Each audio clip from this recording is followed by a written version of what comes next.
এমন একটি সূরা যে সূরার ভিতরে আল্লাহ তাআলা শিফা দিয়েছেন। আপনি এই আমলটা যদি করতে পারেন 7 দিনের ভিতরে ভালো একটি ফলাফল পাবেন। আমলটি হচ্ছে আপনি যখন রাতের বেলা ঘুমাবেন 3 বার দুরূদ শরীফ পড়বেন, এরপরে 3 বার ইস্তেগফার পড়বেন।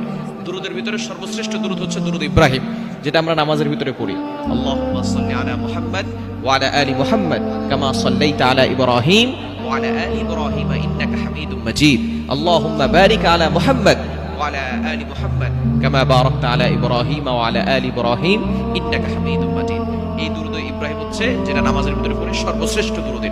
এটা 3 বার পড়বেন, এরপরে 3 বার ইস্তিগফার করবেন। আস্তাগফিরুল্লাহ রাব্বি মিন কুল্লি যামবি ওয়া আতুবু ইলাইহি লা হাওলা ওয়া লা কুওয়াতা ইল্লা বিল্লাহিল আলিয়্যিল আযীম পড়ে এরপরে বুকে হাত দিয়ে আউযুবিল্লাহ বিসমিল্লাহ সহকারে আপনি সূরা ফাতিহা একবার পড়বেন, পড়ে শেষে আবার 3 বার দুরূদ শরীফ পড়বেন। এরপর আপনি আল্লাহর কাছে দোয়া করবেন। এভাবে যদি টানা 7 দিন আমল করতে পারেন, আল্লাহ পাক রব্বুল আলামিন আপনার মনের সকল